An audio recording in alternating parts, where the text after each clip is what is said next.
ये कहानी शुरू होती है वेस्ट वर्जीनिया के दूर दराज के जंगलों से, जहाँ पर एक सुनसान सड़क के किनारे रिची और हैली नामी कपल हिल क्लाइंबिंग करते हुए देखते हैं।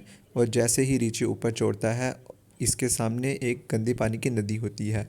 ये अपनी जीत की खुशी मनाने लगता है और हैरी को कहता है जल्दी से ऊपर आ जाओ। अब हम हैरी को देखते हैं जिसका पाँव ऊपर चढ़ने के दौरान फिसल जाता है और वो हवा में लटक जाती है, लेकिन खुद को संभालते हुए वो एक बार फिर ऊपर चढ़ने की कोशिश करती है, जहां इस बार वो रिची को मदद के लिए पुकारती है, लेकिन रिची को सामने ना देखकर वो परेशान हो जाती है। अचानक वो अपने चेहरे के ऊपर खून के कतरे गिरते हुए देखकर हैरान रह जाती है। इसकी नज़र ऋषि के ऊपर जाती है और कोई उसको उठा के ऊपर से नीचे फेंकता है। इससे पहले कि वो कुछ समझ पाती, वो देखती है कि कोई ऊपर से ज़ोर से खींच रहा है, लेकिन वो जल्दी से रस्सी को काटती है और खुद को संभाल के नीचे गिर जाती है। इसके बाद वो रिची को देखती है और वह उसका हालत बहुत बुरी हो जाती है। वो रोने लग जाती है। उसी दौरान उसे पहाड़ी से अजीबोगरीब आवाज़ें भी सुनाई और नीचे भी कोई नज़र आता हुआ दिखाई देता है। वो जल्दी से भागकर अपनी गाड़ी की तरफ जाती है, लेकिन तभी अचानक उसका पाँव एक नुकीली सी तार में फंस जाता है और वो गिर जाती है। वो कातिल उसको खींचकर अपने साथ लेकर चला जाता है। अब हमारी नज़र जहां न्यूज़ में इस इलाके में एक के बाद एक गाड़ी की लापता होने की वारदात नज़र आती है। यहाँ के लोग कुछ असीब को देखने का दावा भी करते हैं। अब हम फिर एक गाड़ी को गुजरते हुए देखते हैं, जिसके अंदर कैरिस को देखते हैं, जो कि इंटरव्यू के लिए जा रहा होता है। लेकिन वो देखता है कि यहाँ पर ट्रैफिक बहुत ज़्यादा जैम है, तो वो किसी ट्रैफिक वाले से पूछता है कि ये ट्रैफिक क्यों बंद है। वो गाड़ी से उतरता है और अपने अगले वाले ट्रक के पास जाकर वहाँ ड्राइवर के पास जाकर पूछता है कि ये ट्रैफिक क्यों बंद है। ड्राइवर बताता है कि 5 मील दूर एक केमिकल ट्रक पलट चुका है, जिसके चलते ये सब कुछ बंद हो चुका है। अब वो सोचता है कि इतनी देर मैं यहाँ रहा तो मेरी इंटरव्यू की जॉब मुझे नहीं मिलेगी, जिसकी वजह से वो वापस गाड़ी में बैठकर खुद का अपनी के रूट जो है वो चेंज कर लेता है और वो एक सीएनजी के पास पहुंच जाता है। वो फ़ोन के तलाश में एक सीएनजी के बोर्ड को देखता है और वो वहाँ अपनी गाड़ी वहाँ ले जाता है। रास्ते में उसको एक के बाद लावारिस गाड़ियाँ नज़र आती हैं। वो इनके दरमियान से गुजरते हुए गैस स्टेशन पर पहुँच जाता है, जहाँ उसकी नज़र स्टेशन के मालिक पर पड़ती है, जो किसी बीमारी के में मुब्तला नज़र आता है। वो अपनी फैक्ट्री वालों को इत्तला करने की कोशिश करता है, लेकिन फूड डेड होने की वजह से वो रब्ता नहीं कर पाता। अब वो गैस स्टेशन के मालिक से शहर पहुंचने के लिए दूसरे रास्ते के बारे में पूछता है, लेकिन वो इसके बातों को इग्नोर कर देता है। लेकिन तभी उसकी नज़र पड़े वहाँ पर लगे हुए एक नक्शे पे पड़ती है, जहाँ पर उसको एक रास्ता दिखाई देता है। अब वो गैस स्टेशन के मालिक से रास्ते के बारे में पूछता है और वो उसको जाने की सलाह दे देता है कि यहाँ पे चले जाओ, कोई मसला नहीं। अब वो गाड़ी ले लेता है और वहाँ से रवाना हो जाता है, जहाँ वो घने जंगलों से होता हुआ एक बहुत ही इलाके में पहुँचता है, जहाँ पर उसे दो शॉर्टकट नज़र आते हैं। क्या मैं किस तरफ जाऊँ, वो सोच में पड़ जाता है। वो क्या करता है कि कच्चे रास्ते की तरफ चल पड़ता है, जो उसकी सबसे बड़ी गलती है। ये क्यों है, ये अब हम आगे बात करते हैं। अब वो जाता है और उसकी गाड़ी सामने वाली गाड़ी से टकरा जाती है और जिस बहुत बुरा एक्सीडेंट हो जाता है। कैरिस इस हादसे में बच तो जाता है, लेकिन वो गाड़ी के जो मालिक होते हैं, वो 3-4 दोस्त होते हैं, वो उससे पूछते हैं कि क्या आप ठीक हैं। और कैरिस अपने आप को संभालते हुए उनसे माफ़ी मांगता है और नुकसान की रकम देने की भी बात करता है। और वो साथ में इनसे पूछता है कि आपने क्यों गाड़ी यहाँ पर खड़ी थी, तो वो बताते हैं कि हमारे यहाँ पर एक कांटेदार सी एक तार थी, जिसकी वजह से हमारी टायर फट गया था और हमें यहाँ पे रुकना पड़ा है। अब आगे क्या होता है, आगे वो अपने दोस्तों को कहते हैं कि सीएनजी के पास चलते हैं और दोबारा से वहाँ पे फ़ोन करते हैं। तो वो कहते हैं चलें हम चलते हैं। ईमान और दूसरे लड़के को यहाँ पर ही छोड़ जाते हैं और वो रास्ते के अंदर उनको न्योले पे नज़र जाती है जो मरा पड़ा आता है। ऐसा लग रहा था बहुत ही दिमाग से फाड़ के किसी ने उसको मार दिया है, जो कि एक बहुत ही डिस्टर्बिंग सीन था। इसके बाद क्या होता है कि वो खतरे का अंदेशा होने लग जाता है उनको। वो सब कहते हैं कि आगे बढ़ो, कोई मसला नहीं है। वो क्या देखते हैं कि पास के झाड़ों के पास ना कुछ हो रहा है, इन दोनों ईवान के पास पास। तो वो उसे कुछ हलचल महसूस होती है। वो इस जगह को देखने के लिए जाता है। फ्रांसिस उसे ना पाकर बहुत ज़्यादा परेशान हो जाती है। इसको ढूंढने के लिए उसके पीछे जाती है। उसको चलते चलते ईवान के एक जूते पे पड़ती है। वो जैसे ही उसके नज़दीक पहुंचती है, ईवान का काटा हुआ कान नज़र आता है। वो इसे देख कर रोने लग जाती है। तभी वो शख्स इस पर हमला कर देता है, जो इसे मौत के घाट उठा देता है। वो बाकी लोगों को देखते हैं कि रोड ख़त्म हो चुका है। अब वो फिर आगे बढ़ पड़ते हैं। चलते चलते उनकी एक नज़र घर के ऊपर जाती है और वहाँ पे मदद मांगने के लिए चले जाते हैं।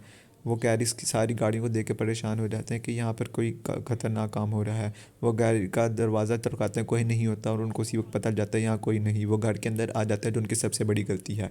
अब वो देखते हैं इधर उधर, वहाँ पर बहुत ही ना कोई सफाई नहीं हुई और घर भी बहुत ना डेंजरस सा नज़र आ रहा है। अब वो देखते हैं, फ्रिज वगैरह खोलते हैं तो उनको वहाँ पर वो इंसान की अज़ा वगैरह नज़र आते हैं, जिनको देख के वो डर जाते हैं। और जैसी को नुकीली तार नज़र आती है, जो उनको पता उसी वक्त पता चल जाता है यहाँ पे वो लोग रहते हैं जो लोगों को मार रहे हैं, क्योंकि उनको वारदातों के बारे में वहाँ पता होता है कि यहाँ क्या हो रहा है। वो भागने लगते हैं, लेकिन उनको वहाँ पे गाड़ी आती हुई दिखाई देती है। जब वो उस गाड़ी को देखते हैं तो वो कहते हैं अब यहाँ से भागना है। पिछले दरवाजे की तरफ भागते हैं तो वो देखते हैं कि यहाँ पर तो दरवाज़ा बंद है। वो खौफज़दा हो जाते हैं और वो तीनों आ जाते हैं, जैसे कि तुत साहब वगैरह अंदर आ जाते हैं। वो वहाँ पर उसकी फ्रांसिस की लाश को फेंकते हैं और वो दोस्त जो होते हैं वो देख कर बहुत डर जाते हैं। और यहाँ पर हम सात उत वगैरह को देखते हैं, वो जो बहुत ही खौफनाक नज़र आ रहे होते हैं। वो तेज़ दारों को पकड़ते हैं, औजारों को, और उनको काटना शुरू हो जाते हैं। जैसी चिल्लाना शुरू हो जाती है, उसी वक्त स्कॉट उसके मुंह पे हाथ रख लेता है। आदमखोर लाश को उठाकर गहरी नींद में सो जाते हैं। सारे मौका पाकर वहाँ से दबे पाँव निकलने की कोशिश करते हैं, लेकिन इससे पहले कि वो भागें आदमखोर उनको देख लेता है। सभी फटाफट भाग जाते हैं, लेकिन आदमखोर उनको छोड़ने नहीं वाली। आप जानते हैं, रॉन्ग टर्न जो देखते हैं उनको पता है कि इन्हीं को छोड़ने वाले हैं।